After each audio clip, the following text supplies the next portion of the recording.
More on SEDৰ spoken টিউটোৰিয়েলটোলৈ স্বাগতম। এই টিউটোৰিয়েলটোত আমি কিছু উদাহৰণৰ সহায়ত SED কমান্ডছ কিছু অধিক শিকিম। এই টিউটোৰিয়েলটো ৰেকৰ্ড কৰিবলৈ মই ব্যৱহাৰ কৰিছো Ubuntu Linux version 12.04 operating system আৰু GNU Bash ভাৰ্চন 4.2.24। মন কৰিব এই টিউটোৰিয়েলটো অভ্যাস কৰিবলৈ GNU Bash ভাৰ্চন 4 বা ততোধিক লাগিব। আগতীয়াকৈ আপুনি লিনাক্স টাৰ্মিনেলৰ মূল জানিব লাগিব। আপুনি SED টুলৰ অৱগত হ'ব লাগিব। সংগত টিউটোৰিয়েলছৰ বাবে অনুগ্ৰহ কৰি দৰ্শিত ধৰণে আমাৰ ৱেবসাইট চাওক। SEDৰ মূল ব্যৱহাৰ হৈছে প্ৰতিকল্পন। ইনপুটটোত কিবা পেটাৰ্ণক অন্য কিবাৰে স্থানান্তৰ কৰা। আহক প্ৰথমে আসল seddemo.txt ফাইলটো চাওঁ। মন কৰিব যে কুমাৰ শব্দটো দুবাৰ চতুৰ্থ শাৰীত আৰু এবাৰ ষষ্ঠ শাৰীত আছে।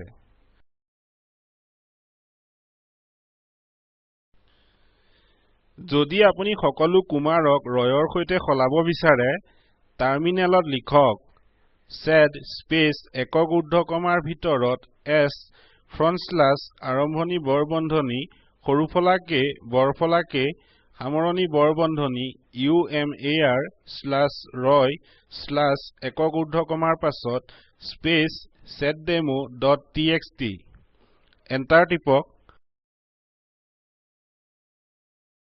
চতুৰ্থ শাৰীটো চাওক। মাত্ৰ প্ৰথম কুমাৰটো ৰয়লৈ সলনি হৈছে, দ্বিতীয়টো নহয়। ষষ্ঠ শাৰীত কুমাৰ শব্দটো এবাৰ আছে আৰু ই এতিয়া সলনি হৈছে। গতিকে আমি দেখিছো শাৰীৰ মাত্ৰ প্ৰথম এন্ট্ৰিটো সলনি হৈছে। ইয়াৰ কাৰণ হৈছে ডিফল্টভাৱে যিকোনো শাৰীৰ প্ৰথম মিলা এন্ট্ৰিটো প্ৰতিকল্পিত হয়। সকলো মিলা এন্ট্ৰিজ প্ৰতিকল্পিত কৰিবলৈ আমি flag G অপচনটো ব্যৱহাৰ কৰিব লাগিব। মই প্ৰম্পটটো খালী কৰিম।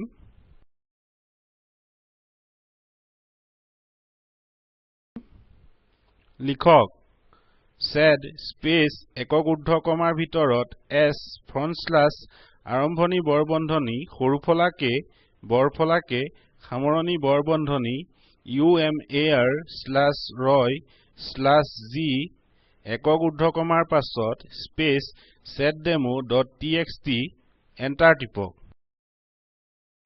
এতিয়া চতুৰ্থ শাৰীটোৰ দুয়োটা এন্ট্ৰি সলনি হৈছে। আমি একেবাৰতে বহুতো প্ৰতিকল্পিতও কৰিব পাৰো। ধৰক আমি ইলেক্ট্ৰনিক্স শব্দটো ইলেক্ট্ৰিকেলৰ সৈতে সলাব বিচাৰিছো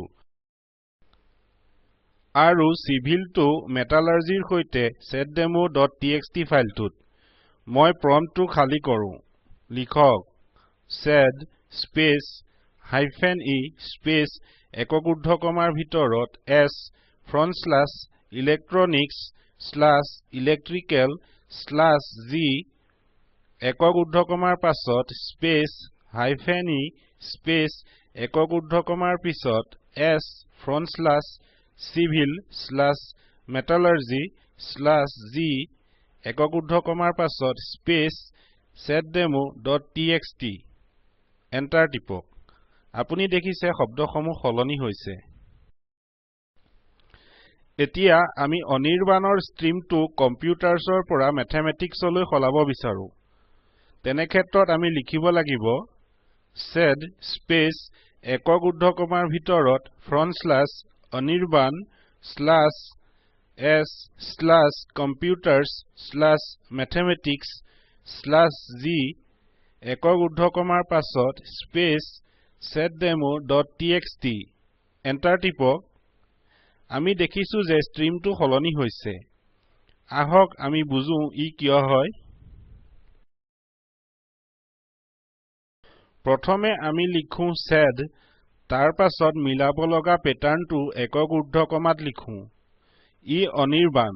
এতিয়া স্লাছৰ পাছত অপাৰেচনটো আহে। ই s যি প্ৰতিকল্পিত কৰিবলৈ আহে আমি আগতে দেখাৰ দৰে। তেতিয়া আমি সলাব লগা পেটাৰ্ণটো উল্লেখ কৰো, সি হৈছে কম্পিউটাৰ্ছ। পাছত প্ৰতিকল্পিত হ'ব লগা নতুন শব্দটো যি হৈছে মেথমেটিক্স।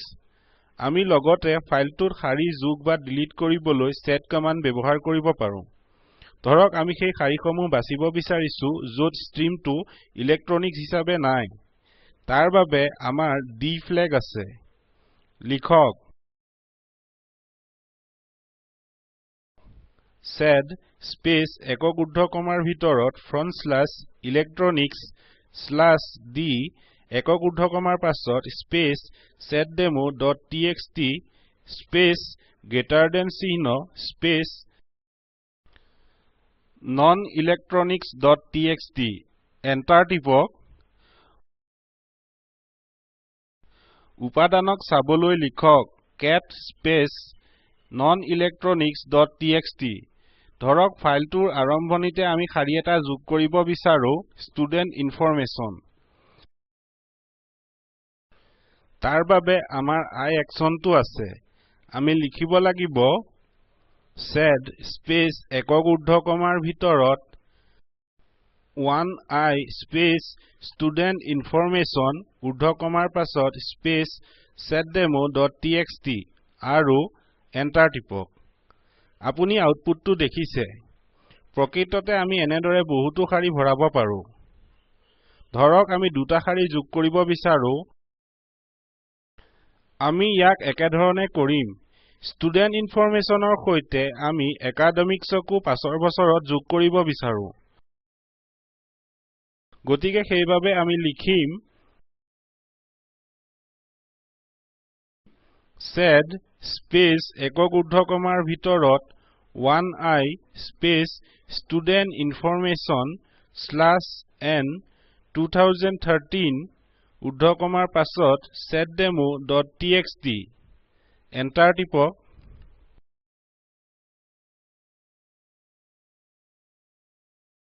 /nক মন কৰক information আৰু 2013 ষ্ট্ৰিংৰ মাজত /n এ student informationৰ পাছত 2013ক পাছৰ শাৰীটোত ছপা কৰে ইয়াৰ সৈতে আমি এই টিউটোৰিয়েলটোৰ শেষ পালোহি আহক মূলভাৱ চাও এই টিউটোৰিয়েলটোত আমি শিকিলো প্ৰতিকল্পিত স্থানান্তৰ আৰু ইনচাৰ্টন এটা এসাইনমেন্ট হিচাপে একেটা টেক্সট ফাইল seddemo.txt ব্যৱহাৰ কৰক আৰু অঙ্কিত নামটোক আশিসৰ সৈতে সলনি বা প্ৰতিকল্পিত কৰিবলৈ চেষ্টা কৰক তলৰ সংযোজনত থকা কথাচিত্ৰটো চাওক ই স্পোকেন টিউটোৰিয়েল প্ৰকল্পৰ মূলভাৱ দৰ্শায় আপোনাৰ বেণ্ডউইথ যদি ভাল নহয় আপুনি ইয়াক ডাউনলোড কৰি চাব পাৰে স্পোকেন টিউটোৰিয়েল প্ৰকল্পৰ দলে স্পোকেন টিউটোৰিয়েল ব্যৱহাৰৰ কৰ্মশালা পাতে অনলাইন পৰীক্ষাত উত্তীৰ্ণসকলক প্ৰমাণপত্ৰ দিয়ে অধিক জানিবলৈ অনুগ্ৰহ কৰি contact@spoken-tutorial.org লৈ লিখক